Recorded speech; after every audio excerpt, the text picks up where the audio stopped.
할렐루야. 주님의 전 앞으로 나온 여러분들을 환영하고 또 축복하고 하나님이 부어주실 은혜들이 또 어떤 것이 있을까 기대도 됩니다. 우리 함께 기도하면서 찬양으로 우리 예배를 시작하도록 하겠습니다. 사랑의 하나님 감사합니다. 주님의 놀라운 은혜로 오늘 이 자리에 우리가 모였습니다. 하나님께서 이 자리에 임재하여 주시고 모든 영광 받아주시기를 간절히 소망합니다. 우리의 입술을 통하여 곡조로 드리는 기도를 우리가 불러드릴 때에 하나님 우리의 이 고백이 우리 삶의 실제가 되기를 간절히 원합니다. 주님을 바라보고 주님을 영화롭게 하는 우리의 삶이 되도록 우리의 영혼이 되도록 이 시간 성령님 함께하여 주옵소서. 감사드리며 예수 그리스도의 이름으로 기도합니다. 아멘. 우리 함께 비전 찬양하겠습니다. 비전.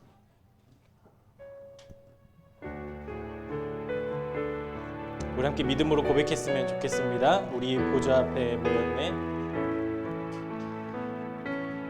우리 보좌 앞에 모였네.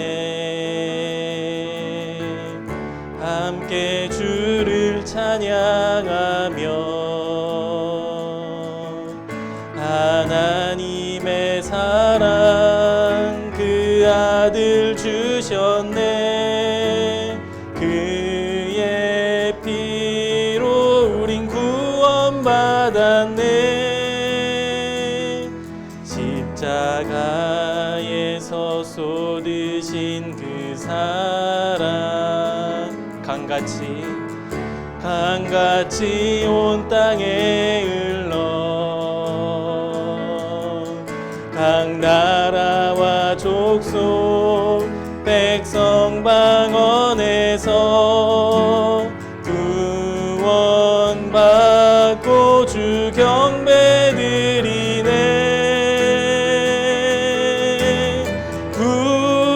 구원하심이 보좌에 앉으신 우리 하나님과 어린 양께 있도다. 구원하심이 보좌에 앉으신 우리 하나님과 어린 양께 있도다. 다시 고백하겠습니다. 우리 보좌 앞에 모였네. 보좌 앞에 모였네. 함께 주를 찬양하며 하나님의 사랑 그의 피로 우린 구원받았네. 십자가에서 쏟으신 그 사랑 강같이 온 땅에 흘러 각 나라와 족속 백성 방언에서 구원받고 주 경배드리네. 우리 믿음으로 함께 고백합시다. 구원하심이 보좌에 앉으신 우리 하나님과 어린 양께 있도다. 구원하심이 보좌에 앉으신 우리 하나님과 어린 양께 있도다. 구원하심이 보좌에 앉으신 구원하심이 보좌에 앉으신 우리 하나님과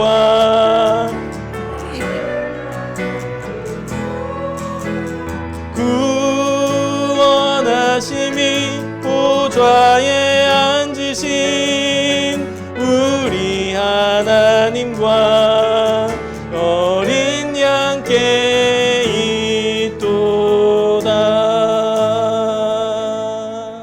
할렐루야. 우리의 구원이 어디에 있습니까?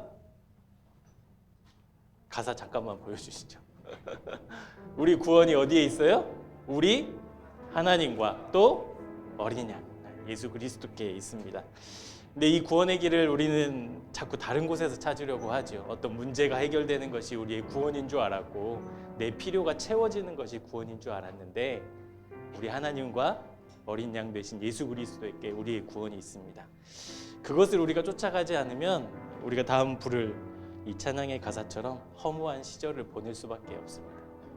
잘못된 길, 어그러진 길로 갈 수밖에 없는데 우리의 그 길을 또 교정하시고 수정하시고 우리를 인도하시는 우리 그 성령님을 초청하는 마음으로 우리 함께 찬양하도록 하겠습니다.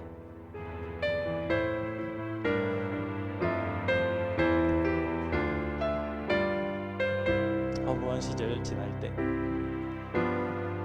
허무한 시절 지날 때, 깊은 한숨 내쉴 때, 그런 풍경 보시며 탄식하는 분이 있네.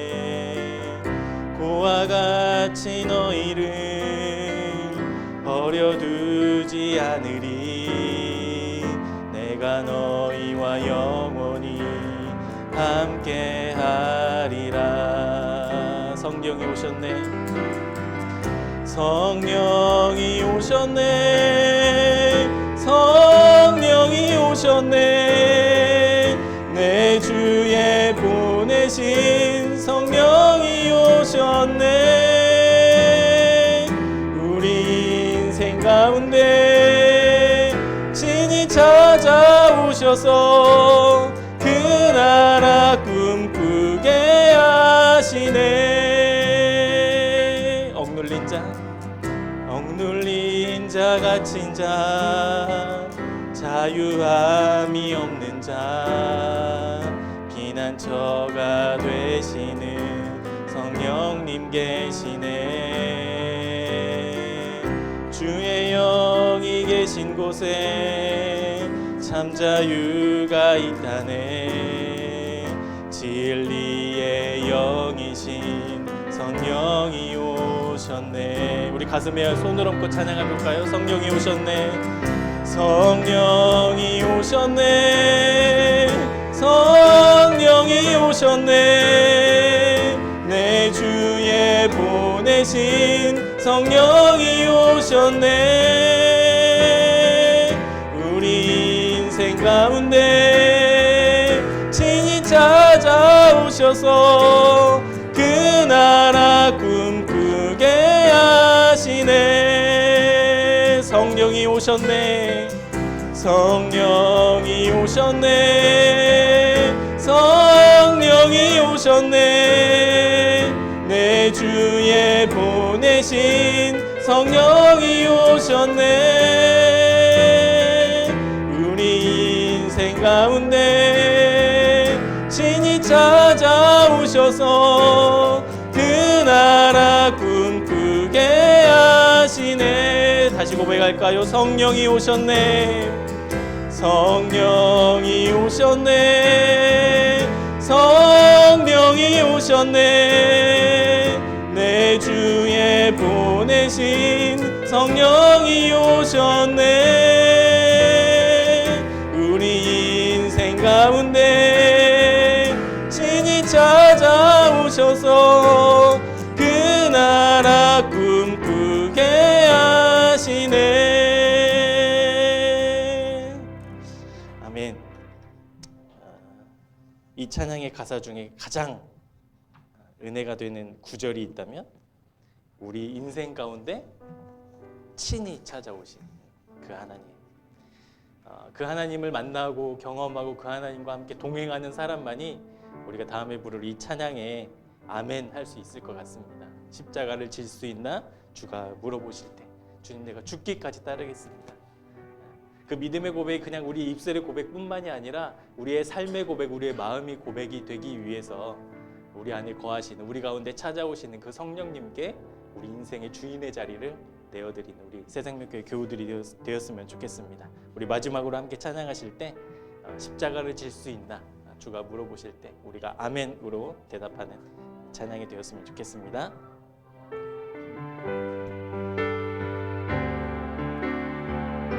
십자가를 질 수 있나? 십자가를 질 수 있나? 주가 물어보실 때 죽기까지 따르오리.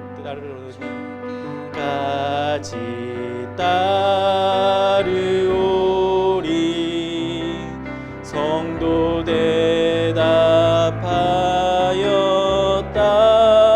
우리 함께 믿음으로 고백합시다. 우리의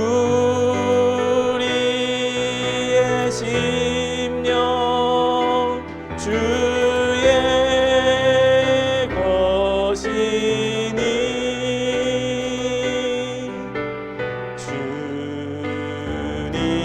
주님의 형상 만드소서.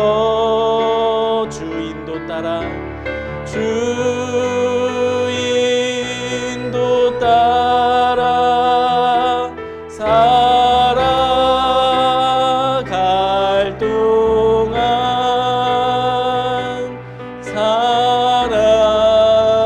사랑과 충성을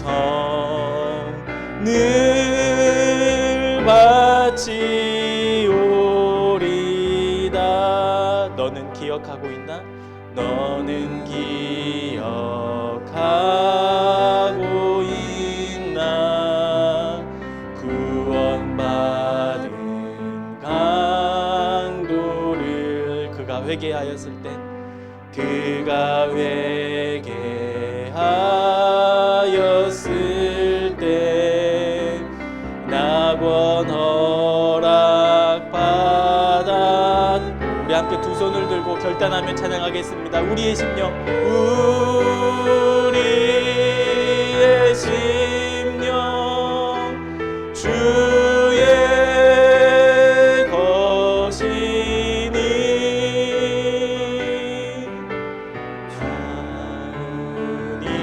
주님의 형상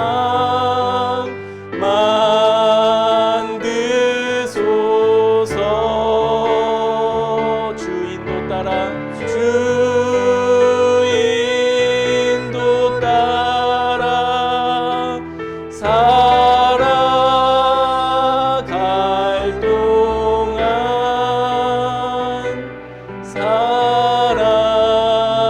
사랑과 충성을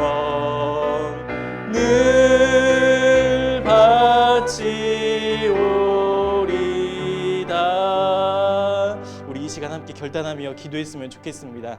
하나님, 주님 우리를 부르시고 우리를 초청하시는 그 부르심 앞에 하나님, 우리가 사랑과 충성으로 나아가기를 원합니다.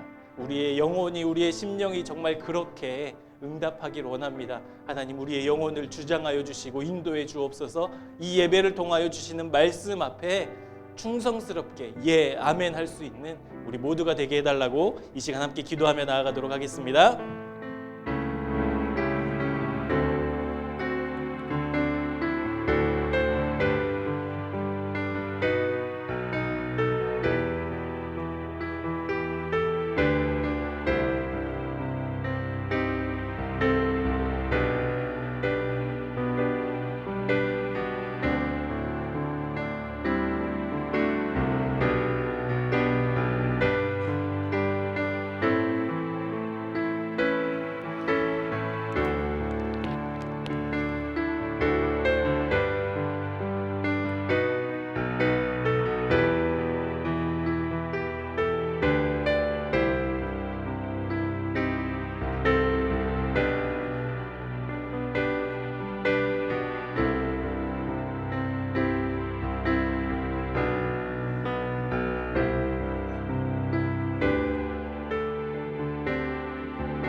대신 우리 다 함께 사도신경으로 우리 신앙을 고백하도록 하겠습니다.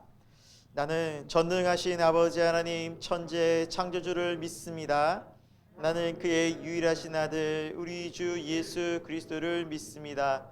그는 성령으로 잉태되어 동정녀 마리아에게서 나시고 본디오 빌라도에게 고난을 받아 십자가에 못 박혀 죽으시고 장사된 지 사흘 만에 죽은 자 가운데서 다시 살아나셨으며 하늘에 오르시어 전능하신 아버지 하나님 우편에 앉아 계시다가 거기로부터 살아있는 자와 죽은 자를 심판으로 오십니다. 나는 성령을 믿으며 거룩한 공교회와 성도의 교제와 죄를 용서받는 것과 몸의 부활과 영생을 믿습니다. 아멘. 이제 우리 찬송가 310장 함께 찬양하겠습니다.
우리를 대표해서 김예지 리더 나와서 대표 기도 인도해 주시겠습니다. 다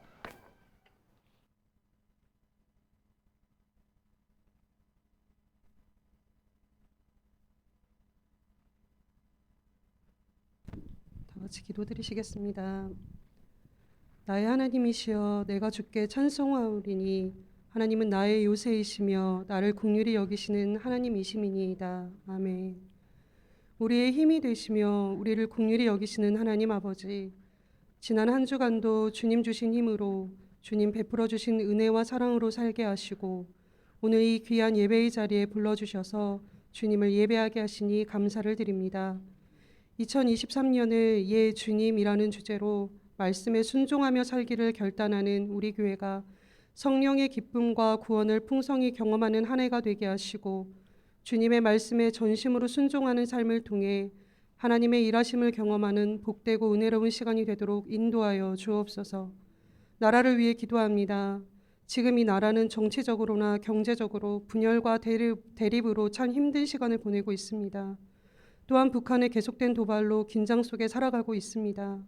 주님, 대한민국을 긍휼히 여겨주시고 지켜주셔서 이 어려운 시간들을 잘 헤쳐나갈 수 있도록 인도해 주시고 주님 주시는 자유와 평화를 누리게 하여 주옵소서.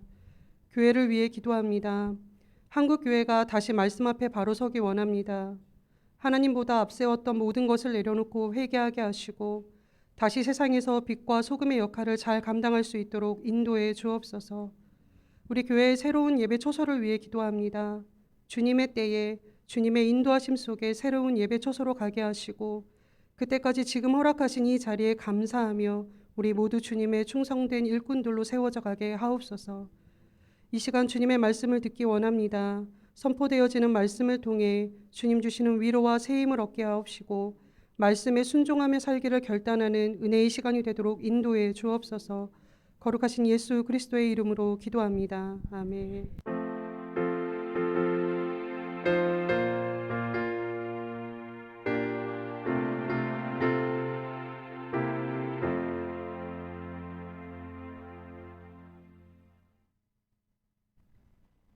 오늘 하나님께서 우리에게 주신 말씀입니다. 창세기 37장 1절에서 11절까지의 말씀입니다.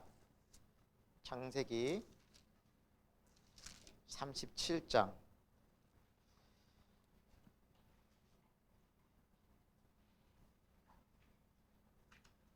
1절부터 우리 11절까지의 말씀입니다. 네, 제가 하나님의 말씀을 읽도록 하겠습니다. 여러분 함께 눈으로 마음으로 함께 읽어주시기 바랍니다. 야곱이 가나안 땅 곧 그의 아버지가 거류하던 땅에 거주하였으니 야곱의 족보는 이러하니라. 요셉이 17세의 소년으로서 그의 형들과 함께 양을 칠 때 그의 아버지의 아내들 빌하와 실바의 아들들과 더불어 함께 있었더니 그가 그들의 잘못을 아버지에게 말하더라. 요셉은 노년에 얻은 아들이므로 이스라엘이 여러 아들들보다 그를 더 사랑하므로 그를 위하여 채색 옷을 지었더니 그의 형들이 아버지가 형들보다 그를 더 사랑함을 보고 그를 미워하여 그에게 편안하게 말할 수 없었더라. 요셉이 꿈을 꾸고 자기 형들에게 말하매 그들이 그를 더욱 미워하였더라. 요셉이 그들에게 이르되 청하건대 내가 꾼 꿈을 들으시오. 우리가 밭에서 곡식단을 묶더니 내 단은 일어서고 당신들의 단은 내 단을 둘러서서 절하더이다. 그 형들이 그에게 이르되 내가 참으로 우리의 왕이 되겠느냐? 참으로 우리를 다스리게 되겠느냐 하고 그의 꿈과 그의 말로 말미암아 그를 더욱 미워하더니 요셉이 다시 꿈을 꾸고 그의 형들에게 말하여 이르되 내가 또 꿈을 꾼즉 해와 달과 11별이 내게 절하더이다 하니라. 그가 그의 꿈을 아버지와 형들에게 말하매 아버지가 그를 꾸짖고 그에게 이르되 내가 꾼 꿈이 무엇이냐? 나와 내 어머니와 내 형들이 참으로 가서 땅에 엎드려 내게 절하겠느냐?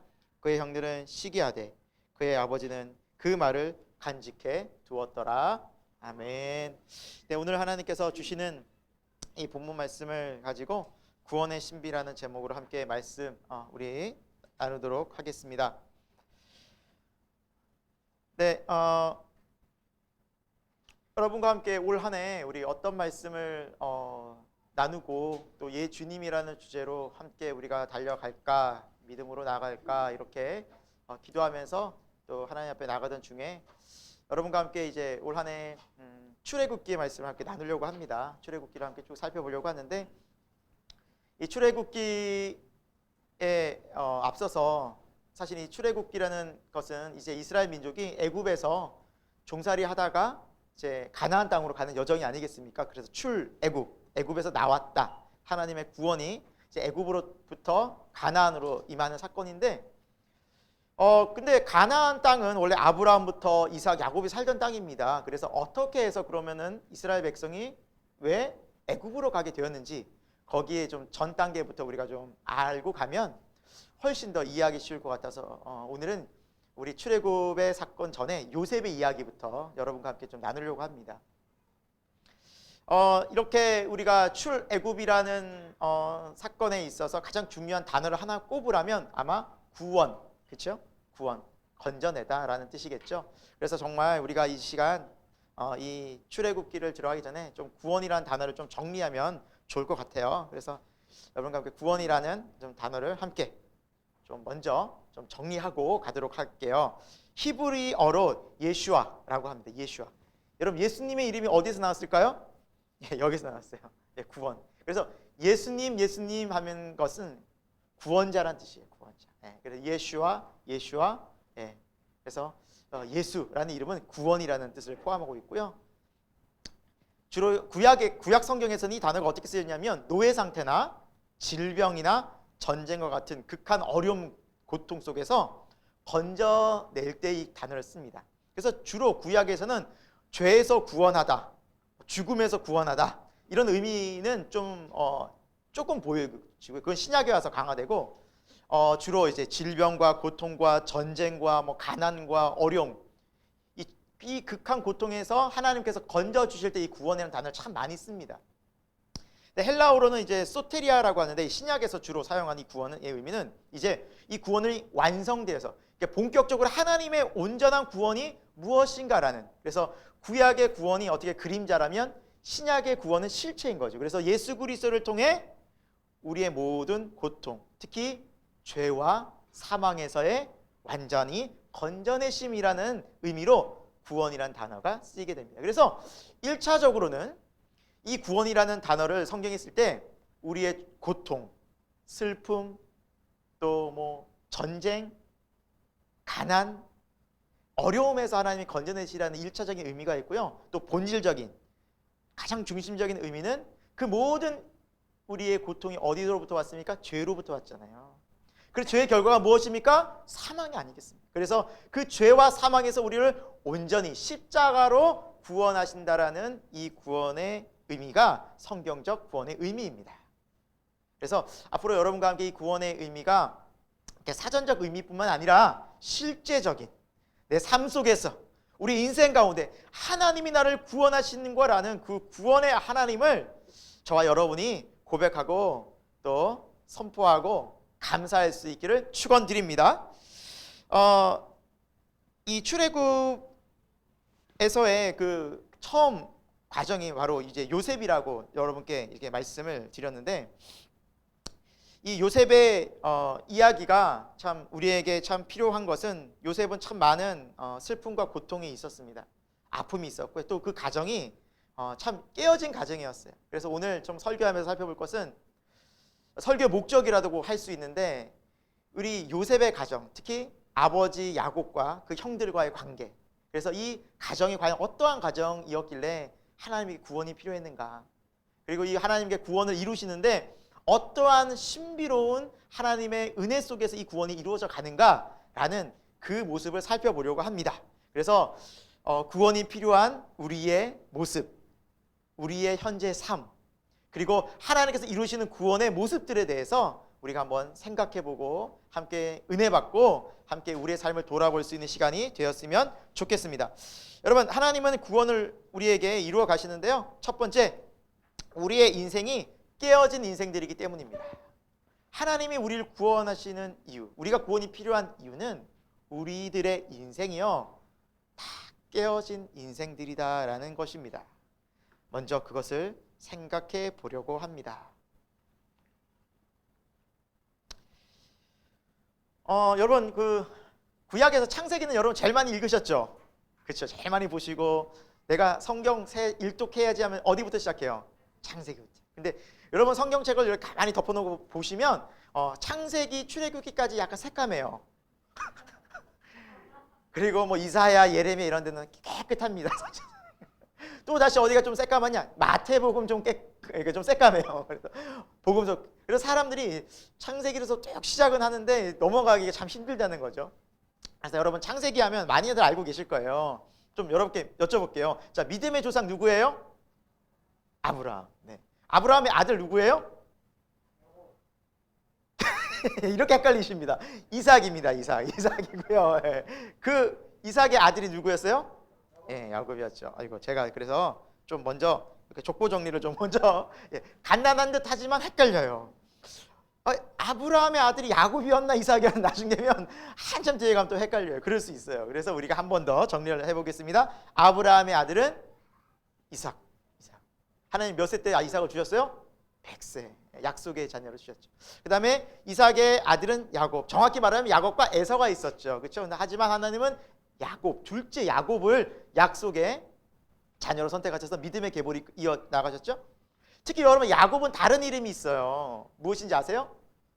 네, 써놨죠 제가. 이스라엘. 그래서 지금 이스라엘 나라 이름이 어디서 왔을까요? 네, 여기서. 그래서 굉장히 중요해요. 영어로는 뭐 제이콥이라고 많이들 이름 쓰잖아요. 이 굉장히 야곱을 또 하나님과 이 뜻 이스라엘이 하나님과 겨루어 이겼다. 엄청난 이름을 갖고 있죠. 그래서 이 야곱의 이름을 이스라엘은 이제 쓰고 있어요. 또 다른 이름 이스라엘을 쓰고 있고요. 하나님이 주셨죠. 내 이름 이제 이스라엘이라. 그래서 이 이스라엘이라는 이름의 야곱이 이제 어떤 삶을 살았느냐면 참 고달픈 삶을 살았습니다. 이제 둘째인데 어떻게 장자의 권리를 얻게 되었느냐? 여러분 잘 알다시피 팥죽을 이렇게 쓰면서 형 에서를 좀 이렇게 어떻게 보면 속였죠. 팥죽 한 그릇 팔아라. 근데 하나님은 에서의 마음속에 하나님의 장자권에 대한, 즉 하나님의 복에 대한 아무런 관심이 없는 그를 버리셨다라는 것을 상징적으로 의미하는 거예요. 야곱의 마음에 하나님의 은혜를 항상 소망했고 에서는 하나님의 은혜와 복은 상관이 없었어요. 그건 있어도 되고 없어도 되고 지금 내가 어떻게 사냐가 중요하고 내 배 채우는 게 중요하고 내가 지금 돈 버는 게 중요했던 사람이었어요. 그러니까 하나님은 그걸 보시고 그 마음을 중심을 하시고 둘째인 야곱을 선택하신 거예요. 믿음 보시고. 그러니까 첫째라고 해서 하나님 무조건 선택한 것이 아니라 믿음을 보셨던 것이죠. 그래서 근데 그 나중에 대신 그 아버지의 축복을 하나님의 축복을 대신 받은 야곱을 뒤늦게 에서가 알게 되죠. 그러면서 화가 날까요 안 나요? 머리 끝까지. 그래서 어떤 마음이 듭니까? 분노와 살기. 죽여버려야지. 이 녀석이 내 장자권을 가로채가 그냥 죽여버려. 자기가 관심도 없다가 또 받을 때는 또 받고 싶은 거야지. 그래서 이 소식을 들은 야곱이 어떻게 돼요? 야반도주를 하죠. 도망갑니다. 삼촌 라반의 집으로 가요. 근데 라반의 집이 좀 멀었어요. 바단 아람이라는 곳인데 이곳은 하란 지역이에요. 그래서 굉장히 좀 먼 지역이에요. 야반도주를 해가면서 그곳에서 삼촌 집에서 삶을 시작하는데 또 거기서 결혼도 하고 자녀도 낳게 되는데 또 결혼 생활이 참 어려웠어요. 여러분 성경을 보면은 좀 이 야곱도 그렇고 아내들이 여러 명이에요. 그래서 하나님이 혹시 일부 다 처제를 허락하시는 거 아닌가라고 생각하실 수 있는데 그건 아닙니다. 그건 아니었고 어쩔 수 없는 상황 가운데 이제 결혼 생활이 이제 시작돼요. 제가 그 이야기를 좀 해드릴게요. 하나님 원칙은 일부 일처제입니다. 창세기 1장에 나와요. 남자가 부모를 떠나 여자와 연합하여 한 몸을 이룰지니라. 남자와 여자가 연합하여 한 가정을 이룰지니라. 이게 정확한 성경의 가정의 원칙입니다. 그럼 왜 이런 일이 벌어졌는가? 여기 여러분 오른쪽에 보시면 4명의 여인이 나오는데요. 야곱의 이제 부인들이죠. 이 4명의 부인 중에 제일 아래쪽에 라헬이라는 여인이 있었어요. 그 삼촌의 딸 중에. 근데 야곱이 가장 사랑한 사람은 라헬이었어요. 라헬이었어요. 너무너무 사랑했어요. 첫눈에 반해버렸어요. 그러니까 사랑하면 뭐 열심히 뭐 시간이고 뭐 이제 결혼도 해야 되니까 이제 삼촌이 보니까 사랑하는 게 보이니까 결혼시켜주겠다.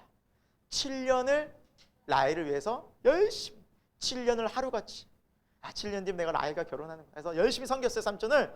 결혼식 날이 되었습니다. 결혼식 축제를 막 합니다. 밤이 되었어요.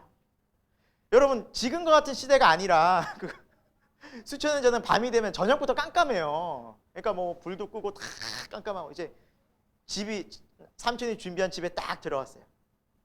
첫날 밤을 보냈어요. 아침에 딱 눈을 떴는데 누구였어요? 언니 레아인 거예요. 야곱이 기겁을 합니다. 아니 이럴 수가 어떻게 삼촌 어떻게 이럴 수가 있냐고. 그때서야 삼촌이 이런 얘기를 합니다. 아휴 야곱 내가 미리 얘기를 안 했네. 야 우리 지역에서는 언니가 먼저 시집을 가야 돼. 아우 내가 깜빡했네. 일부러 그랬죠. 왜냐하면 레아가 눈이 어두웠다고 나오거든요. 그러니까 장애가 있었던 것 같아요.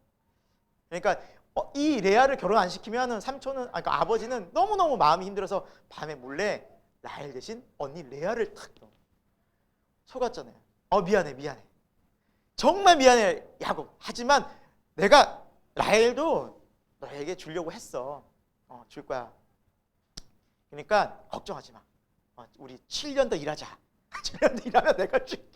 근데 대신 감사하게도 먼저 결혼을 시키고 7년 일하게 했어요. 그래서 물론 결혼을 하고 시작을 했지만 도합 이제 14년을 야곱이 어렵게 결혼 생활을 이제 하게 됩니다. 그런데 그 과정들 속에서 야곱이 정말 사랑했던 라헬은 아이를 못 낳았어요. 아이를 못 낳고 하나님이 또 레아에게 은혜를 주셨네요. 왜? 야곱의 사랑을 못 받으니까 하나님 은혜를 주신 거. 태의 문을 먼저 열어주셨어요. 그래서 첫째, 둘째, 셋째, 넷째, 4명의 아들을 연거푸 낳아요. 이때까지 라헬은 못 낳았어요, 자녀를. 그러니까 얼마나 라헬이 막 속 터졌겠어요. 답답했겠어요. 속상했겠어요. 그래서 성경의 앞쪽에 혹시 기회가 되시면 자세히 읽어보시면 막 죽고 싶다, 죽고 싶어 막 이래요. 죽는 게 낫다고요. 죽는 게 낫다고. 저 삶의 의미가 없다. 내가 어떻게 살아가냐고. 그러면서 막 하다가 도저히 안 되겠어요. 그 당시의 분위기에서는 그 여종의 자녀도 자신의 어떤 그 본 자녀로 이렇게 좀 소속시켜주는 분위기였잖아요. 그래서 종의 라헬의 여종이었던 빌하라는 자기 여종을 동침시킵니다. 그래서 그 여종으로부터 낳은 아들을 자기 아들로 삼습니다. 라헬이. 그래서 낳은 아들이 5번과 6번 보면 단과 납달리예요. 이 뜻이 뭐냐면 단은 드디어 억울함을 부셨다 이런 뜻이. 그리고 납달리는 더해요. 경쟁하다는 뜻이에요. 경쟁하다. 나 이제 경쟁할 수 있다 이제 언니랑. 그러니까 납달리는 경쟁이에요. 경쟁아. 근데 그 소리를 또 누가 들었을까요? 레아가 또 들었어요. 레아가. 나 4명인데 2명? 나랑 또 경쟁한다고? 난 지금 힘들어. 그래서 다시 레아의 종인 3번째는 실바를 보냅니다. 그래서 실바를 통해서 또 자식을 낳아요. 그러면서 자녀들이 이렇게 많아지다가 결국에는 쭉쭉쭉쭉 10명 스불론까지 아들을 낳게 되고요. 제일 아래 디나는 딸인데 이 10명의 아들을 낳기까지 라헬은 자녀가 없는 거예요. 그러니까 얼마나 속 터지겠어요. 막 정말 애끓는 거죠. 그렇게 애끓린 가운데 늦게 11번째로 태어난 아들이 누구냐면 여러분이 잘 아시는 요셉입니다. 요셉이 드디어 태어난 것이죠. 그러니까 얼마나 야곱이 사랑했겠어요. 자신을 제일 사랑하는 아내인 라헬이 낳았으니 애지중지 너무너무 기쁜 거예요. 요셉. 그래서 여러분 성경에 왜 요셉을 이렇게 야곱이 극진히 사랑했는지가 점점 아마 생각이 되실 겁니다. 그러면서 나왔는데 그러면은 라헬이 한 명 더 낳잖아요. 베냐민이라고 제일 아래쪽에 막내. 베냐민은 언제 낳느냐? 삼촌 집에서 낳는 게 아니라 삼촌 집을 떠나게 되고요. 한참 또 돌아요. 그리고 결국 가나안으로 가야 되는데 이 가나안 가기까지 약 14년, 15년이 걸려요. 근데 그 가나안 언저리 도착해서 낳은 아들이 막내가 베냐민이었는데 이 베냐민을 낳다가 라헬이 죽습니다. 오늘 보면 보니까 요셉의 나이가 17세였더라 그랬어요. 그러면은 베냐민과 요셉의 나이 차이는 한두 살 차이인 거예요. 아니, 한두 살이 아니죠. 그러니까 15살 차이니까 베냐민의 나이가 0세에서 2세 정도 사이가 되는 거예요. 그러니까 15년의 격차가 나는 거예요. 지금 나이 차이가. 그러니까 왜 요셉이 베냐민을 그렇게 극진히 막 보고 싶어하고 애가 다른지 알겠죠. 왜? 어릴 때 자기 엄마가 죽은 거예요. 낳다가. 그 피부치 애를 유일한 혈육은 자기예요. 그러니까 그 어린 동생을 볼 때 항상 요셉의 마음은 그 베냐민이 마음에 되게 걸리는 거예요. 그러니까 베냐민이 늘 요셉은 마음에 품고 정말 때로는 엄마처럼 때로는 아빠처럼 자기가 다 기른 거예요. 그러니까 애가 쓰인 거예요. 어릴 때부터. 이런 가정에서 이제 야곱의 가족들이 또 요셉이 자라게 됩니다. 야곱은 요셉이 정말 사랑스러웠어요. 정말 사랑스러웠고 아꼈어. 왜? 늦지막한 나이 낳았고 또 가장 사랑하는 아내가 낳았으니. 그래서 편애를 합니다. 근데 문제가 대놓고 편애를 해요. 그래서 오늘 보니까 무슨 옷을 입혔어요? 채색 옷이라는. 그래서 저도 한때 설교할 때 이 채색 옷을 알록달록한 우리 그 명절에 입는 색동저고를 생각했거든요. 근데 그게 아니에요. 보니까 제가 성경을 다시 찾아보고 이렇게 이 채색옷이 뭘까 하고 이렇게 뒤져보다 보니까 일단 기본적으로 유대인 이스라엘의 문화에는 그런 색동저고리가 없어요. 자체가 없고 이게 이 채색옷의 히브리어 뜻은 뭐냐면 손목과 발목까지 내려오는 긴 옷이란 뜻이에요. 이게 채색옷이에요. 그래서 히브리어로 케토네트 파심이라는 단어예요. 근데 이 단어는 언제 이런 단어를 쓰냐면 여러분 당시에 일하는 사람들은 주로 짧은 소매와 짧은 그 바지를 입었대요. 왜? 일하기 편하니까. 반바지나 반팔 일하기 편하잖아요. 그럼 긴 옷, 긴 바지 누가 입을까요? 관리자 내지 왕족들, 귀족들이 입어요. 그러니까 애초부터 야곱은요 요셉을 뭘로 세웠다는 거예요? 관리자로 세웠다는 거예요. 누구를 관리하러? 자신의 양떼, 형들 관리하러. 그러니까 긴 옷을 입고 긴 바지를 입고 질질 끌면 요셉이 나타나니까 형들은 뒤집어지는 거예요. 또 쟤 나타났네. 우리 관리하려고. 형들은 선택권이 없는 거예요. 예를 들어 막 경쟁을 붙여가지고 서로 열심히 하는 사람을 내가 다음 후계자로 세울게, 이게 아니에요. 태어나면서부터 금수저를 타고 난 거예요. 근데 형들은 너무 억울하잖아요. 정해졌으니까. 어차피 이 양들 누구 양이에요? 다 제 양 될 거예요. 요셉 양 됐는데 형들이 마음이 어떻겠어요? 알고서 그걸 하겠냐고요. 그러니까 대충 하고. 그러니까 아버지는 또 못 믿으니까 요셉 보내고. 그럴수록 야곱은 누구만 자꾸 보겠어요? 요셉만 의지하고. 그러니까 자꾸 그 편애와 불만이 가족들 사이에서 쌓여가는 거예요. 형제들끼리 점점 쌓여가는 불만. 이 편애가 낳은 또 형들의 마음의 상처들. 그렇잖아요. 제일 막내가 벌써 선택받아 버리니 형들은 하나만 하잖아요. 그러니까 너무너무 실망스러운 거, 답답한 거, 힘든 거예요. 근데 그 미움이 또 고스란히 요셉을 또 미워하게 돼요. 이런 과정들이 반복 매일매일 되는 삶이 이 가정이었어요. 그 요셉의 마음은 어땠을까요? 요셉의 마음은 어릴 때 사춘기 때 어머니를 잃었잖아요. 그 아픔이 또 얼마나 크겠습니까? 얼마나 클까요? 그리고 그것뿐만 아니에요. 자신의 베냐민 동생이 아주 어려요. 깐난쟁이에요. 이제 엄마 없는 그 자리를 누가 채워줘야 돼요? 요셉이 채워. 내가 채워. 얘 돌볼 사람이 누가 있어요? 나이 많으신 아버지가 돌보겠어요? 아니면 다른 엄마들이 돌보겠어요? 아니요. 자기가 유일한 혈육이가 돌보는 거예요. 엄마처럼 애를 기르는, 돌보는 거예요. 늘 얘 걱정해. 동생 걱정이에요. 마음에. 그리고 아버지 야곱이 자신에게 맡겼잖아요. 형들 관리하라고. 그 생각해 보십시오. 오직 유일하게 자기를 인정해 주는 사람은 누구일까요? 야곱 한 사람이에요. 그 야곱 한 사람에게 눈밖에 남은 요셉은 어떻게 돼요? 끝나는 거예요.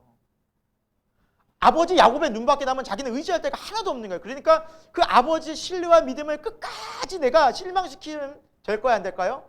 안 돼요. 부지런히 형들 고발한 거예요. 아버지. 아니면 자기가 못 살아남으니까.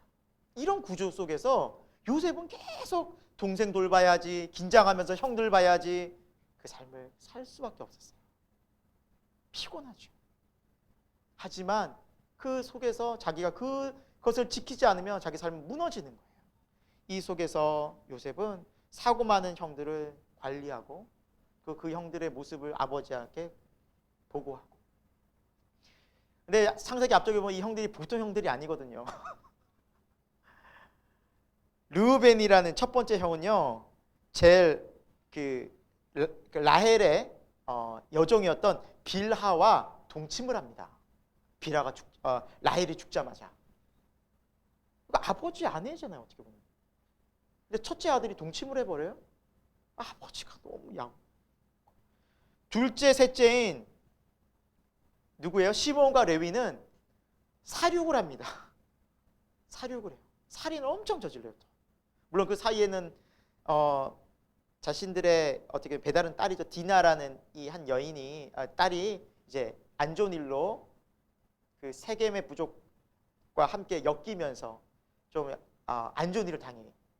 강간을 당해요. 그러면서 화가 나고 분노해서 그래가지고 막 그 족속을 다 그냥 칼로 다 죽여버리는 엄청난 살육을 또 저지릅니다.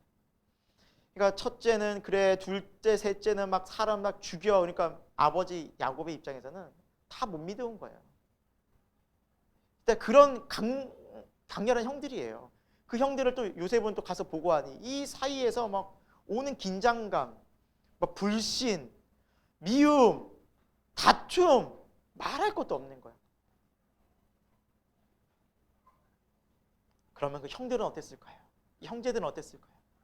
여러분 일단 벌써 야곱이 누구를 제일 사랑했어요? 라헬을 사랑했어요, 야곱은. 근데 레아, 빌하, 실바 이들도 자녀를 낳았어요. 하지만 야곱은 안 쳐다봤어요.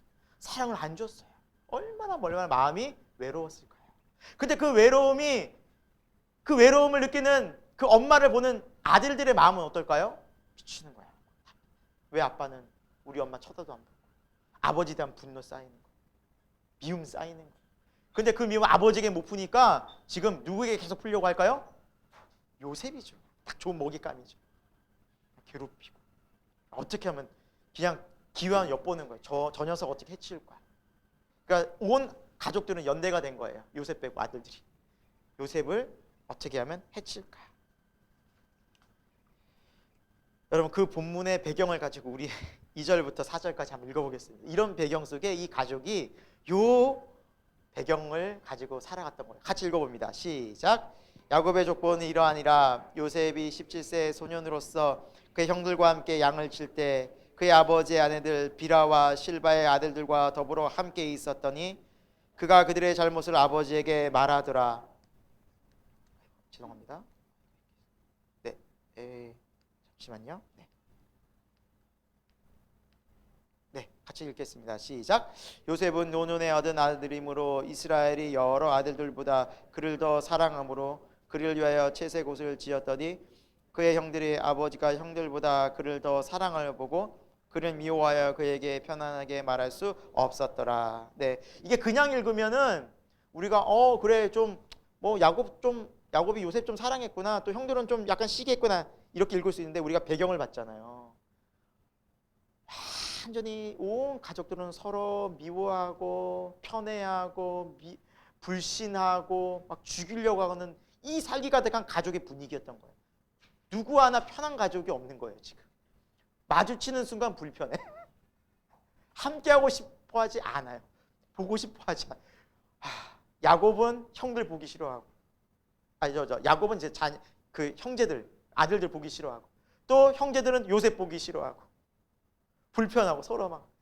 그러니까 이런 가정이었던 거예요, 분위기가. 그리고 결국 터질 게 터졌죠. 37장 뒤쪽에 보면은 이러한 요셉을 시기하고 미워하던 형제들이 요셉을 어떻게 합니까? 죽일 계획을 생각해요. 첫 계획은 죽이려는 계획이었어요. 야, 쟤 또 오네. 야, 우리가 생각했던 거 얘기했던 거 드디어 실행하자. 죽이자. 그럼 사람을 죽인다는 건 처음부터 죽이려는 마음 안 들어요. 그렇죠? 미움, 분노, 살기가 막 쌓인 다음에 나중에 실행으로 옮겨져요. 하루아침에 나타나는 게 아니라 쌓이고 쌓였던 분노가 폭발해서 살기로 나타났어요. 그래서 마지막에 이제 죽이려는 계획을 세웁니다. 근데 그 이야기를 좀 해보면, 이게 죽이려는 계획을 하다가 첫째 르우벤이 그래도 우리가 좀 죽이면 되겠냐 해가지고 죽이지 말자라고 구덩이에 묻자라고 제안을 해요. 나중에 좀 살려주려고. 르우벤이 좀 그런 마음을 품어요. 그리고 구덩이에 이렇게 묻어두고 있는 르우벤이 바쁘게 일을 하고 막 돌아다니는 순간에 저기에서 상인들이 와요. 이제 애굽으로 내려가는 미디안 상인들이 오는데, 미디안 상인들한테 야, 우리가 얘 죽여봐야 뭐 하겠냐, 그냥 차라리 팔자, 뭐 형제 죽여봐야 뭐 하겠냐고 은 20에 이 요셉을 팔아버려요. 그러니까 죽이지 않고 다행히 팔긴 합니다. 근데 여러분, 요셉이 자기가 팔려나갈 때, 구덩이에 갇힐 때 마음이 어떻겠어요? 형들 살려주세요. 제가 여기에서만 나가면 저 한 번만 살려주면 제가 다시는 안 그러겠습니다. 다시는 형들한테 잘하겠습니다. 다시는 안 그러겠습니다. 근데 요셉의 마음이 누구 때문에? 집에 누가 있어요? 베냐민 있잖아요. 내가 가면 얘 베냐민 어떻게 해? 내 동생 어떻게 해? 제가 봤을 때 베냐민 때문에 요셉은 살아야만 했어요. 소리 질렀을 거잖아요. 자기 목숨뿐만 아니라 집에 있는 그 어린 베냐민 때문에 가야 돼. 집에 가야 돼. 베냐민 밥 줘야 돼. 그것 때문에 막 미치는 거예요. 근데 형들은 어때요? 야 팔아버려. 너무너무 미움이 쌓여서 그거 안 들어와요. 안 들어와요. 그 미움이 극대화가 됐어요. 그래서 팔아버립니다. 아유 덜컥 이제 요셉이 없어졌으니 어떻게 해요? 아버지한테 알리바이를 만들어야 되잖아요. 그래서 그 채색 옷을 벗기고 짐승을 잡아서 이제 피를 막 묻히기 시작합니다. 그래서 아버지한테 얘기하기를 아버지 연기하는 거죠. 온 형들이 짜고 아버지 우리가 안타깝게도 요셉을 짐승에게 그만 잃고 말았습니다. 이 피를 보십시오. 보니까 요셉의 옷이거든요. 그러니까 야곱이 방송 올 펑펑 우는 거야. 얼마나 슬펐겠어요. 너무너무 안타까워요. 그러니까 자식이 죽은 그 슬픔을 가지고 막 주체할 수 없는 안타까움을 가지고 오열합니다. 오열. 그게 37장의 내용입니다. 여러분 이 가정이 믿음의 가정, 야곱의 가정이에요. 이스라엘의 가정이에요. 너무나 깨어진 가정 아닙니까? 야곱은 야곱대로 그 형들 다 편애하고 그 편애가 나중에 어떤 미움과 자식들 사이에 어떤 불화가 생길지도 아랑곳하지 않고 편애하고 그러고 살았던 거예요. 형제들은 미움과 분노로 가득 차 있었어요. 온통 원망이었어요. 살기로 가득 차 있었어요. 근데 누구 하나 그것을 어떻게 해줄 수 없는 상황이었어요. 폭발 직전에 결국 요셉 때문에 폭발해버렸어요. 요셉은 어때요? 어릴 때 엄마를 잃은 상처, 동생을 책임져야 되는 부담감, 인생이 너무너무 무거웠어요. 삶의 의미가 너무너무 힘든 거예요. 늘 아버지 눈치를 봐야만 했어요. 아버지 시킨 일을 잘해야만 했어요. 그 부담감이 얼마나 컸겠습니까? 여러분 이런 가정, 요즘에 가정들 문제 많죠. 깨진 가정 많죠. 최근에 뭐 계속해서 TV에도 나오지만 이런 가정들 어디 요즘에 TV 프로그램에 나오더라고요. 금쪽 같은 내 새끼라고. 여러분 야곱의 가정은 신청했으면 어떻게 됐을까요? 초반에 탈락했을 것 같아요. 이 가정은 안 된다. 어떻게 할 수가 없다. 형제들은 동생 인신매매하죠. 아빠는 고집스럽게 편애하죠. 이 가정을 어떻게 사랑하는 여러분, 이 가정이 아브라함과 이삭과 야곱 하나님이 믿음의 선택을 하셔서 믿음의 가정으로 불러주신 그 한 가정이라는 거예요. 얼마나 깨어진 가정. 여러분 성경이 무엇을 말하고 있습니까? 우리의 삶이, 우리의 가정이 다 이렇게 깨어졌다는 거예요. 우리의 삶이 다 무너졌다는 거예요. 여러분 우리의 삶이 다 죄로 가득했다는 거예요. 그래서 뭐가 필요합니까? 하나님의 구원이 필요해요. 왜 내 삶은 이럴까? 왜 우리의 가정은 이럴까? 왜 나는 이렇게 아프고 고통스러울까? 왜 그렇다고요? 하나님의 구원이 필요한 이유 때문에. 하나님이 그래서 필요한 거예요. 우리의 삶이 비록 깨어졌어도, 비록 이렇게 무너졌어도, 때로는 다 말할 수 없는 설명의 고통 가운데 있을지라도 하나님은 그 가정을 결국 구원해 내신다는 게 하나님의 약속입니다. 하나님의 구원입니다. 하나님이 이 가정이 이제 구원을 베푸십니다. 두 번째 볼까요? 하나님의 구원을 보라. 하나님의 구원. 이 깨어진 가정, 부서진 가정, 하나님이 이제 어떻게 구원해 가실까? 우리가 한 몇 주간 이 요셉의 삶을 살펴볼 텐데 하나님이 이 가정 어떻게 구원해 가실까? 살펴보겠습니다. 여러분 오늘 본문은 요셉의 꿈 이야기가 나오죠. 그렇죠? 요셉의 꿈 이야기가 나옵니다. 요셉의 꿈은 여러분 알다시피 이제 밭에 곡식단들이 자기한테 엎드려 절을 하고 또 해와 달과 별들이 자기한테 엎드려 절하는 이러한 꿈을 꾸게 되죠. 두 번. 그렇죠? 그래서 여러분 꿈 이야기를 보면 이렇게 나와 있어요. 요셉이 그들에게 이르되 청하건대 내가 꾼 꿈을 들으시오. 우리가 밭에서 곡식단을 묶더니 내 단은 일어서고 당신들의 단은 내 단을 둘러서서 절하더이다. 형들한테 이제 얘기한 거죠. 형들한테 눈치도 없이. 그래서 그 형들이 뭐라 그랬어? 당연히 야 참으로 네가 우리의 왕이 된다는 얘기냐? 하다 진짜 나 채색 옷 입고 이러면서 걸들먹거리면 이거는 보기 싫어 죽겠는데 이제는 뭐 다 엎드려 절까지 한다? 막 열받는 거예요. 네가 우리를 다스린다고? 미움이 어떻게 해요? 아주 그냥 점점 그게 달하는 거예요. 점점 그게 달하는 거예요. 얘가 눈치 없이 그냥. 눈치가 참 없어도 없어요. 또 꿈을 꾸는데 또 꿈 얘기해요. 다음 꿈. 네. 요셉이 다시 꿈을 꿔요. 또 요셉은 막 그 형들의 막 살기가 어려움이 막 느껴지는데도 불구하고 또 꿈 얘기를 합니다. 형들 이번에는요 막 가족들 다 모여, 엄마 아빠 다. 해와 달과 별들이 11별들이 제게 절하더이다. 그러니까 이제 그 꿈을 아버지와 형들에게 가족들에게 다 말하니까 이제 아버지까지 이제 야 내가 너한테 절한다고? 어머니들이 다 절한다고? 그러니까 너무 화가 나는 거예요. 아버지가 막 꾸짖어요. 그만 좀 얘기해라. 그만 좀. 그런데 11절에 보니까 형들은 이제 시기가 가득한데 야곱의 마음에는 그 꿈을 담아둬요. 야곱도 꿈을 꿨잖아요. 베델에서 그 형한테 쫓겨갈 때 그 한밤중에 베델에서 사닥다리가 하늘로 오락 내려가면 하나님 말씀하시죠. 내가 너와 함께 할 거야. 두려워하지 마. 너 다시 돌아올 거야. 이 꿈을 하나님 보여주시잖아요. 그러니까 이 꿈은 어쩌면 하나님이 주신 꿈일지도 모르겠다 생각이 든 거죠. 야곱. 그래서 꾸짖긴 했지만 마음에 담아두었어요. 야곱. 자기도 경험이 있거든요. 근데 형들이나 가족들은 어때요? 속 터지는 거예요. 아니 이 녀석이 진짜 이제 하다가 자기들 절까지 한다고 진짜 너무하는구만. 죽이려고 하죠. 그냥 죽이려고. 그 마음이 든 거죠. 여러분 이 꿈의 의미가 무엇일까요? 이 꿈. 잘 해석을 해야 돼요. 성경적으로. 왜냐하면 저도 이 요셉의 꿈에 대한 설교를 들을 때 특히 젊은이들에게 설교자들이 여러분 꿈을 꾸십시오. 요셉처럼. 결국 그 꿈이 어떻게 이루어져요? 애굽의 총리가 되잖아요. 그래서 요셉이 힘들고 어려울 때 그 꿈을 붙들고 끝까지 견뎠더니 뭐가 됐다? 애굽의 총리가 됐다. 여러분 아무리 어려도 꿈을 꾸고 그 꿈을 잘 꾸고 그리고 그 꿈을 지키고 그 꿈을 향해 나가면 뭐가 된다? 성공할 수 있다. 여러분 한 자리 위대한 사람이 될 수 있다. 이거 아닙니다. 저도 그 설교 듣고 아멘 많이 했는데 성경을 계속해서 보고 성경 전체적으로 보면 하나님이 주신 의미는 전혀 그게 아니에요. 요셉을 높이려는 게 아니에요. 그 꿈 해석대로라면 형들 해석이 딱 맞아요. 너가 우리의 왕이 되겠느냐? 그래. 인간적인 눈으로 보면 이 왕 되는 거예요, 여러분. 세상에서 높은 자리에 올라가는 꿈이에요. 그러니까 형들의 시선이잖아요. 형들은 믿음이 있었어요, 없었어요? 없었어요. 이 해석 따라가면 믿음 없는 해석이에요, 여러분. 이 꿈은 그런 꿈이 아니라 하나님의 구원의 예정하심의 꿈이에요. 하나님이 이 가정을 구원하시겠다는 의미예요.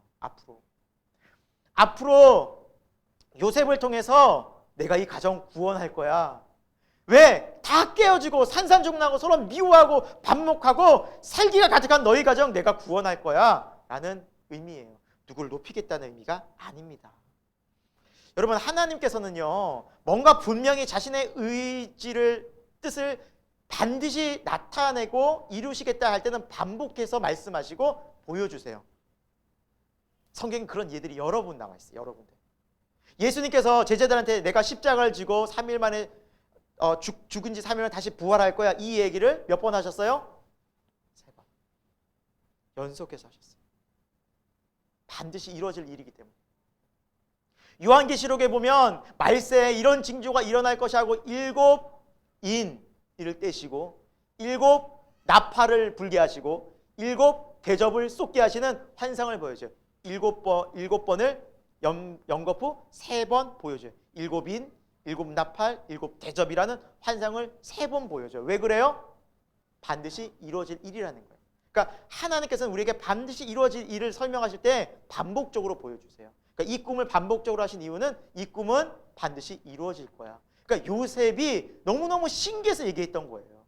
요셉은 자기가 높아질 의도가 없었던 거고 높임 받을 생각이 아니라 하나님이 이런 꿈을 주셨는데 여러분 가족들은 너무너무 신기하니까 얘기했던 것뿐인데 형제들은 믿음의 눈이 아닌 구원의 시선이 아닌 눈으로 봤으니 이것이 네가 우리보다 높아지는 꿈으로 해석했던 거예요. 그러니까 이 꿈을 성공, 꿈을 꾸시라, 꿈은 이루어진다 이 꿈으로 해석하면 절대 하나님을 오해하고 세속주의로 해석하는 거예요. 소위 얘기해서 이런 꿈은 전혀 성공하는 꿈이 아닙니다. 하나님의 구원에 대한 꿈이기 때문입니다, 여러분. 그리고 또 다른 점이 이 꿈이 내가 꾼 꿈입니까? 하나님께서 주신 꿈일까요? 하나님께서 주신 꿈이잖아요. 그게 다른 점이에요. 우리가 성공하는 꿈을 꾸고 이 세상에서 너희가 다 꿈을 가지라고 얘기할 때는 나의 성공에 가깝지만 그것은 하나님이 주신 꿈이 아니에요. 요셉의 꿈과 전혀 질적으로 다른 꿈입니다.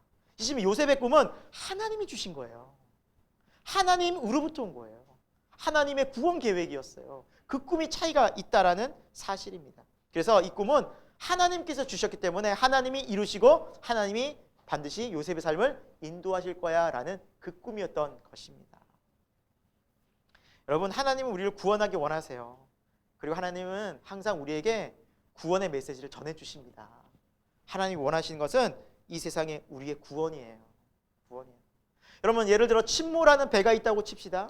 침몰하는 배에서 사람들이 서로 옷 좋아요. 어디 샀어요? 당신 재산이 얼마예요? 돈이 얼마나 했어요? 세상에서 무슨 일 했어요? 어떤 높은 자리에 있었어요? 침몰하는 배에서 그런 이야기를 했다고 생각해 봅시다. 얼마나 그런 이야기 헛된 이야기입니까? 침몰하는 배에서 뭐가 중요합니까? 구명조끼 입고 나와야 돼요. 탈출해야 돼요. 구조돼야 돼요. 다시 말하면 이 세상 자체가 하나님의 심판 가운데 있는데 우리는 누가 높냐 누가 낮냐 돈 얼마 벌었냐 좋은 옷 입고 좋은 곳에 살고 여기에 관심 많은데 하나님은 거기 관심이 전혀 없으세요. 여기서 구원하시는 데 관심이 있으세요. 건져내는 이 세상으로 어디로요? 영원한 안전한 영원히 안전한 천국으로. 그것이 하나님의 마음입니다.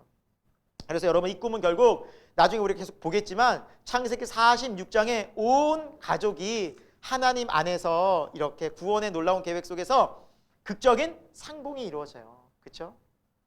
또 우리 성경 읽어보신 분, 배워보시면 아시겠지만 그때 어떤 일이 벌어져요? 그렇게 미워하고 또 요셉의 마음에 그 형들에 대한 마음이 쌓였던 갈등들이 해결되잖아요. 서로 용서하고 화합하잖아요. 서로 안고 엉엉 울어요. 엉엉 울어요. 운다라는 표현이 정말 많이 나와요. 쌓였던 감정과 쌓였던 불만과 쌓였던 미움과 쌓였던 모든 분노들이 하나님의 용서와 자비 앞에서 다 눈 녹듯이 녹아진 거예요. 이것이 하나님의 계획하신 구원이에요. 회복이에요. 회복. 온전한 회복. 하나님이 예정하고 하나님이 작정하신 구원은 여러분 너무나 놀랍고 아름답고 완벽한 줄 믿으시기 바랍니다. 여러분 환경이, 여러분 가정이 지금 어려울 수 있어요. 말 못할, 어디 누구한테도 말 못할 아픔이 있을 수 있어요. 하나님 다 알고 계세요. 하나님 다 알고 계십니다. 그리고 구원하시기 위해 우리를 부르셨습니다. 구원으로 인도하십니다. 그런데 이런 의문이 들 때가 있어요. 하나님, 좀 알려주시면 안 됩니까? 언제까지고 또 어떤 일이 좀 벌어질지 조금만 좀 알려주시면 제가 좀 잘 견딜 것 같은데 막막하기만 합니다. 정말 그렇잖아요. 우리가 너무나 힘들고 어려우면 이게 언제 끝나나. 빛이 보이지 않고 깜깜한 터널 같은 곳에서 도대체 언제까지 이렇게 힘든가. 그런 마음 갖고 우리가 좀 알았으면 좋겠다라는 마음이 들 때가 있지 않아요? 여러분 솔직히? 저도 그럴 때가 있는 것 같아요. 가만히 묵상해 봤어요. 왜 하나님 안 알려주실까? 안 알려주시거든요. 절대. 그러면서 하나님이 그런 마음을, 오늘 설교 준비하다 그런 마음을 주셨어요. 뭐냐면 만약에 하나님이 야곱에게 앞으로 벌어질 일들을 꿈에서 알려주셨다는 가정을 해봤어요. 제가 꿈속에 나타나신 거예요. 야곱이. 이 성경에 나와 있는 게 아닙니다. 여러분 제 가정이에요. 잘 들으셔야 됩니다. 자, 그래서 꿈에 나타났어요. 야곱에게. 야곱아, 너희 가정 보니까 다 깨졌더라. 심각하더라. 그래서 내가 좀 구원을 시켜주려고 해. 잘 들어봐. 내 계획을. 자, 너 아들들 엄청 편애하더라. 그래서 지금 요셉이 엄청 미움받고 있는 거 알고 있지? 설명을 해줘요. 그래서 형들이 지금 그 요셉의 형들이 아들들이 너 요셉 죽이려고 계획 세우고 있어. 잘 들어. 실제야, 실제. 그리고 너가 아마 요셉을 양치는 것을 관리하는 걸 보내면 그 요셉을 잡아가지고 구덩이에 같이 가두었다가 이제 애굽으로 팔아버릴 거야. 그리고 너 13년을 기다려. 13년. 그리고 너의 아들들이 너 속이려고 막 옷 벗겨가지고 양의 피 잡아가지고 짐승 피해가지고 아버지 요셉이 죽었어요. 어떻게 하고 너 속일 거야. 그러니까 마음 단단히 먹고 있어. 자, 알려줬어요. 자, 1번 야곱이 정말 인내하면서 감사함으로 하나님 구원해 주시고 나중에 요셉을 통해서 애굽에 우리가 다시 돌아갈 것을 하나님이 다 알려주셨으니 믿고 기다린다. 2번 당장 아들들을 잡아서 때려버리고 훈계하고 요셉을 절대 형들과 가까이 하지 않게 만든다. 1번일까요? 2번일까요? 그래서 그래요. 여러분 알아봐야 좋을 거 하나도 없어요. 야곱이요, 이 얘기 들으면 어떻게 됐을까요? 화가 노발, 내가 이놈의 자식들 어떻게 길렀는데 나를 속여? 누구를 죽여? 하나님의 말씀을 아랑곳하지 않아요. 13년 뒤에 애굽으로 가서 애굽에 무슨 요셉이 총리가 되고 관심 없어요. 지금 눈앞에 이 자식들이 나를 속인 게 화가 나가지고 참을 수가 없어서 아마 일 다 그르칠 거예요. 구원이고 뭐고 안 보여요. 우리가 그렇게 연약해요. 그럼 요셉에게는 어떨까요? 요셉의 꿈에 나타나서 하나님이 요셉아, 좀 안타깝지만 너에게 벌어질 일을 좀 얘기할게. 너가 형들한테 미움을 받고 지금 형들이 너 죽이려고 하다가 팔 거야, 애굽에. 13년 잘 견뎌? 잘 견뎌. 너 또 종으로 지내다가 감옥에도 가겠지만 잘 견뎌? 13년 너가 애굽의 총리가 될 거니까 그때까지는 참아라. 알았지? 하고 얘기해줬다 칩시다. 자, 그러면은 요셉은 형들한테 갈까요? 아니면 집에 있는 베냐민 붙잡고 베냐민 잘 보호하려고 집을 안 떠날까요? 그렇다니까요.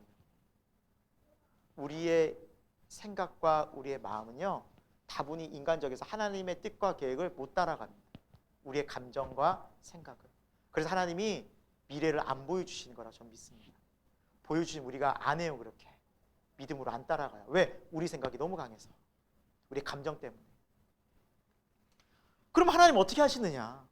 이 구원의 계획을 알려주시고 구원하겠다고 말씀하시는데 이 어려운 과정을 어떻게 하시느냐? 그래서 하나님의 이름이 뭐예요? 예수님의 이름이 임마누엘이에요. 하나님이 우리와 함께하겠다. 내가 그 고통 중에 함께하리라. 내가 너 고난 중에 함께하리라.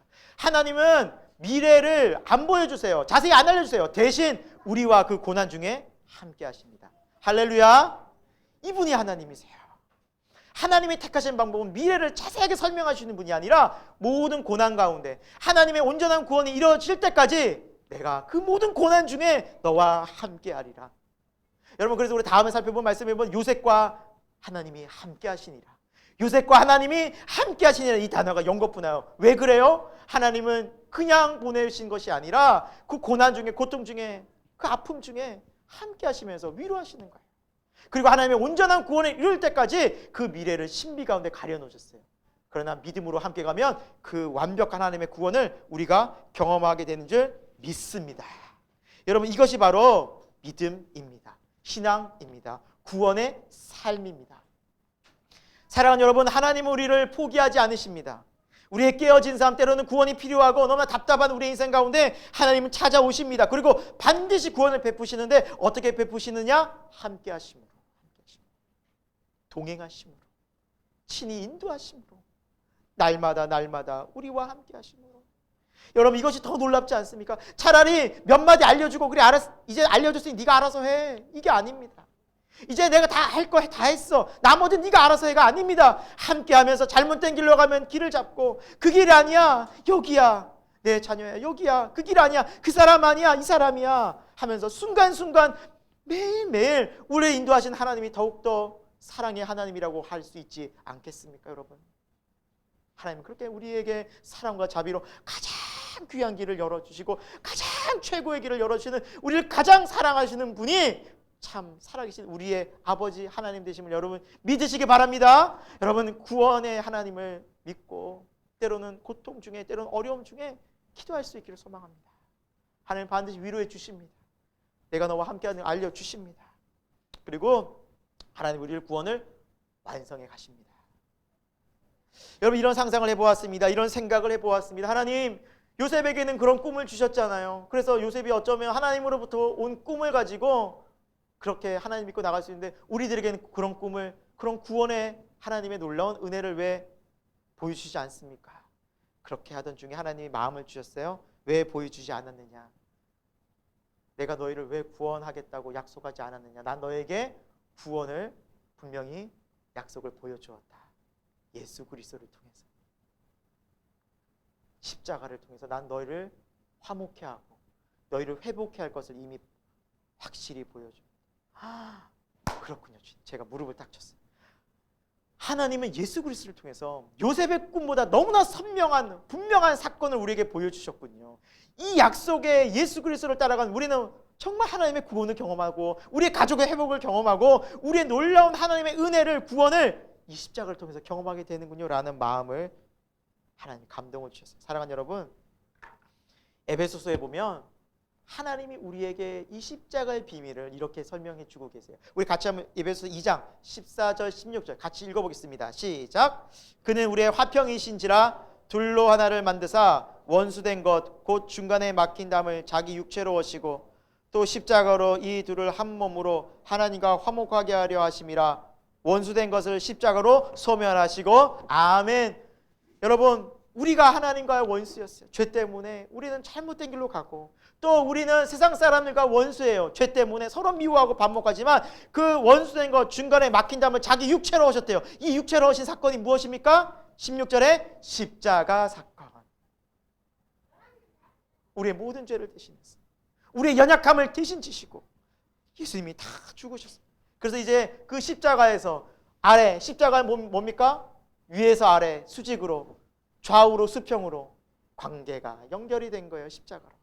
하나님과 우리와의 관계뿐만 아니라 사람과의 관계, 가족과의 관계 속에서도 우리가 이 십자가를 통해서 하나님의 사랑과 용서와 자비를 배우면서 우리가 하나님을 사랑할 수 있게 됐고, 또한 우리가 가족을, 이웃을 사랑할 수 있는 마음이, 용서할 수 있는 마음이 거기로부터 흘러넘치게 되었다는 사실입니다. 이미 십자가에서 하나님은 온전히 우리를 화평케 하시고 회복케 하시고 우리를 화목케 하신 줄로 믿습니다. 이미 십자가를 우리에게 분명히 보여주셨습니다. 이것이 우리의 꿈이구나. 구원의 꿈이 바로 여기에 있구나. 우리가 십자가를 바라볼 때 우리 가족이 회복되고, 십자가를 바라볼 때 우리 교회가 회복되어지고, 십자가에서 이 나라가 회복되어질 수 있는 거구나. 정말 이 땅 가운데 여러분 정말 필요한 게 무엇입니까? 사랑과 용서, 회복이, 화목이 아니겠습니까? 절대 안 돼요. 세상을 봐도 가족을 봐도 이거 정말 힘들어요. 그러나 십자가에서 그것이 이루어집니다. 나 같은 자를 용서하신 하나님의 사랑 속에서 우리는 용서하지 않을 수 없습니다. 용서하지 않을 수 없습니다. 예수님께서 말씀하셨습니다. 얼마나 제자들이 얼마나 사람들 용서해야 됩니까? 그러니까 예수님께서 하루에 7번이라도 그 사람을 용서해 주어라. 여러분, 하루에요 같은 사람이 7번 똑같은 일을 해보고 미안해 하고 또 잘못 짓고, 미안해 하고 또 잘못 짓고, 미안해 하고 또 용서가 됩니까? 그게 그거 용서하래.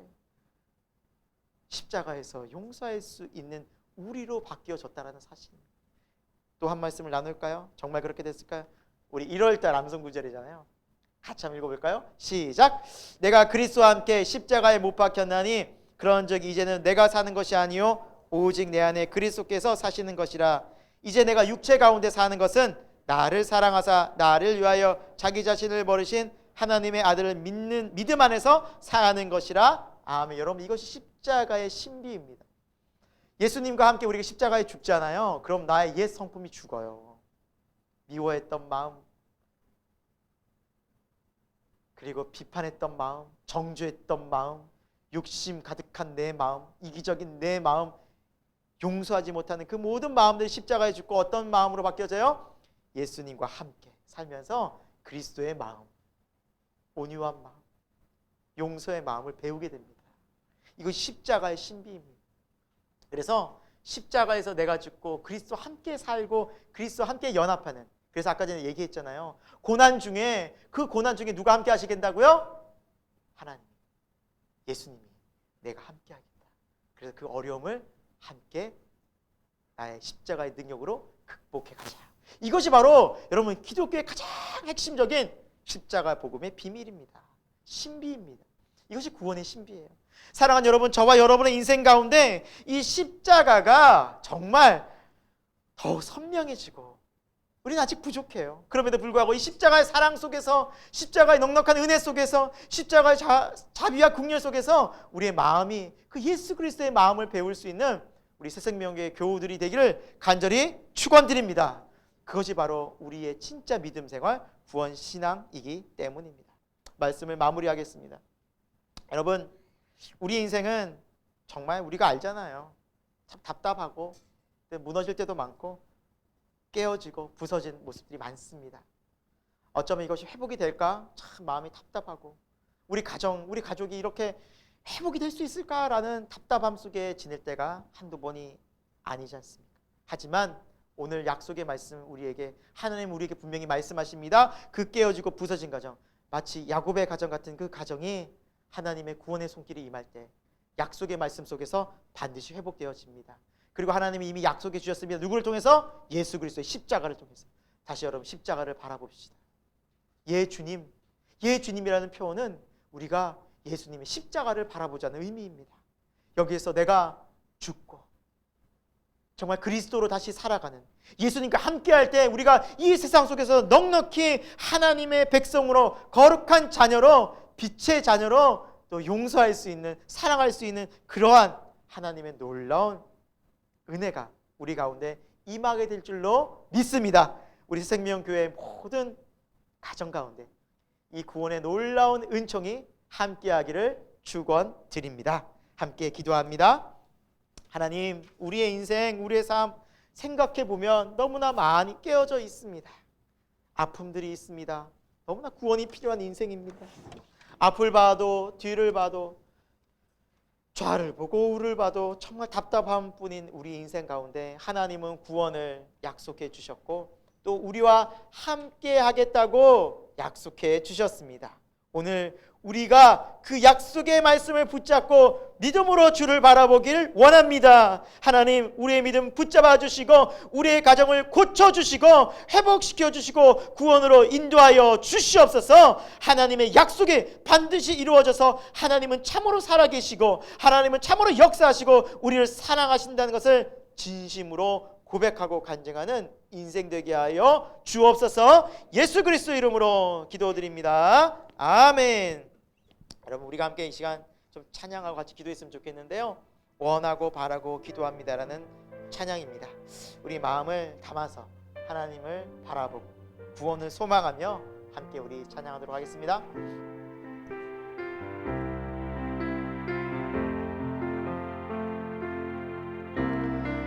세상을 살아가는 동안에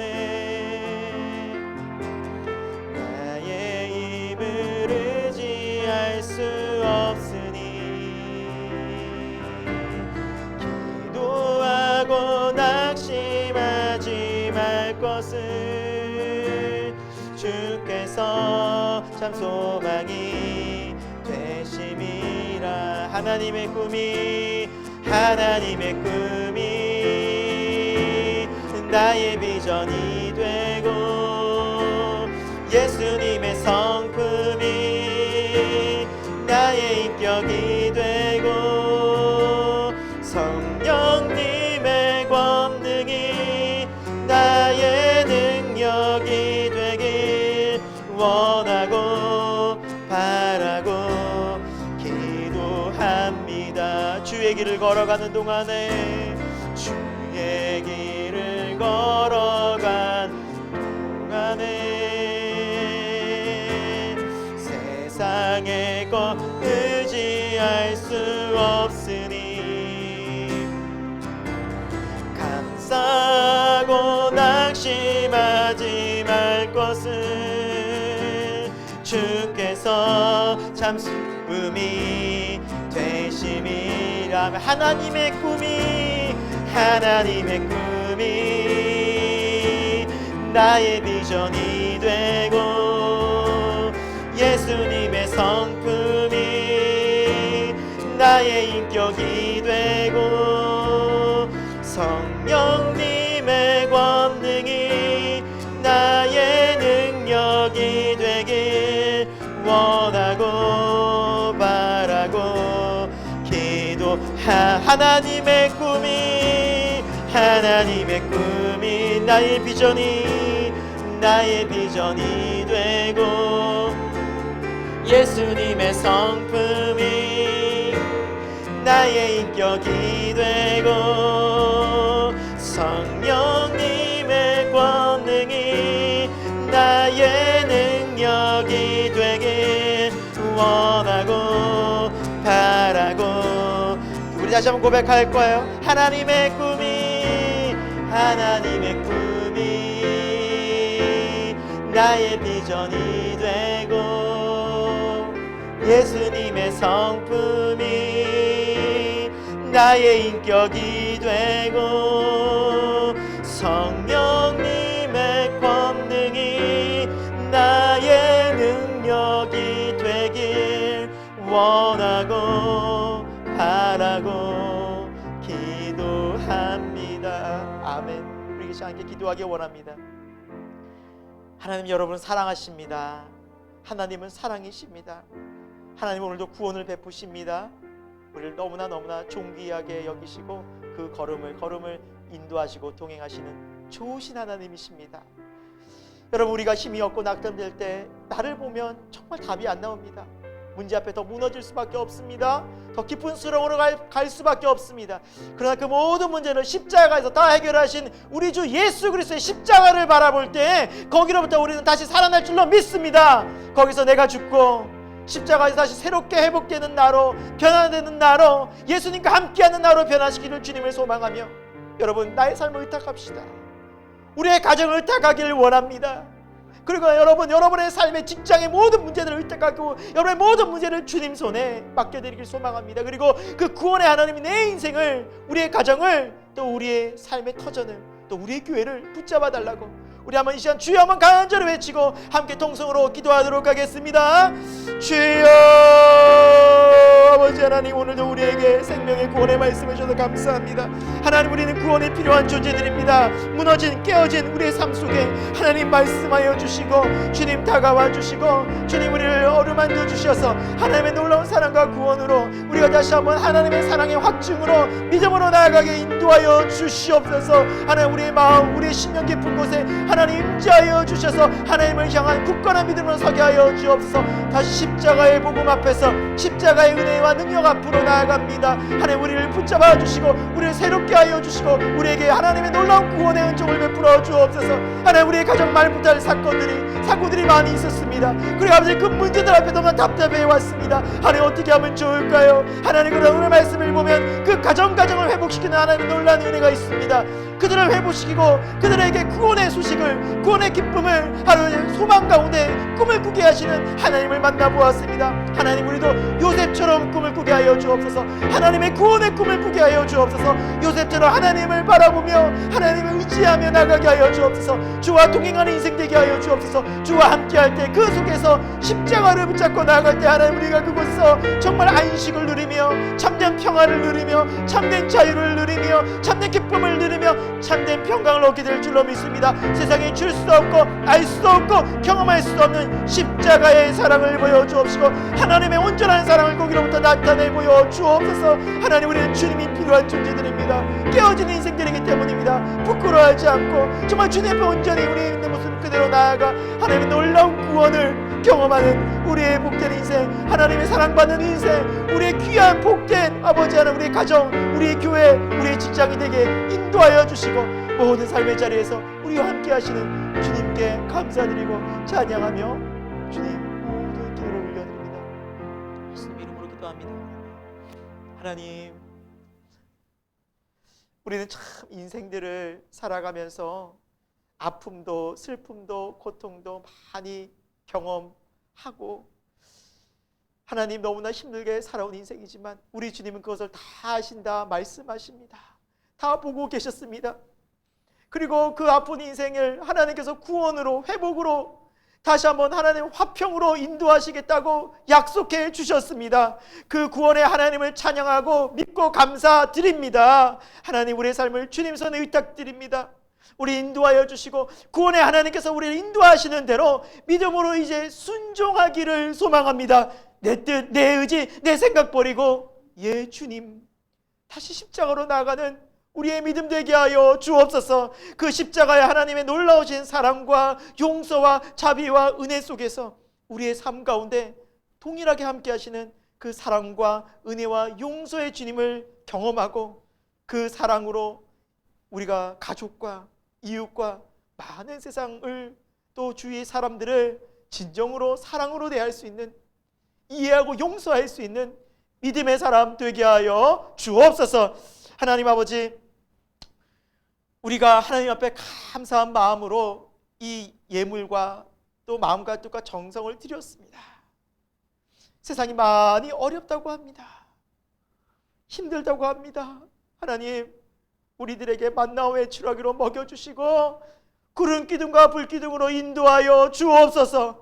우리의 가는 길 속에, 우리 성도들의 삶 속에 하나님께서 채우시는 놀라운 은혜의 역사가 있게 하여 주옵소서. 그래서 더 기쁨으로 감사로 드릴 수 있는 우리의 인생, 하나님께 영광 돌릴 수 있는 인생 되게 하여 주옵소서. 특별히 아버지 하나님, 우리 교회에 자라나는 귀한 생명들이 있습니다. 우리 어린아이들, 다니는 어린이부, 하나님 그들을 더 특별히 하나님께서 은혜와 사랑으로 채워주시고 이 아이들이 이 세상 문화 속에 물들지 않고 하나님 믿음으로 잘 자라날 수 있도록 이들의 삶을, 이들의 신앙을, 이들의 믿음을 굳건히 붙잡아 주옵소서. 지금은 우리 주 예수 그리스도의 놀라우신 은혜와 하나님 아버지 영원하신 사랑하심과 성령님의 감화 감동 역사하심이 우리를 구원으로 인도하시는 사랑과 은혜 하나님을 다시 한번 신뢰하고 믿음으로 바라보며 다시 한번 십자가에서 내가 죽고 그리스도로 살기를 다시 한번 소망하는 우리 사랑하는 새생명교회 모든 한 영혼 한 영혼 그 가정마다 또 우리 교회와 온 열방 가운데 지금부터 영원토록 함께 하시기를 간절히 축원하옵나이다. 아멘.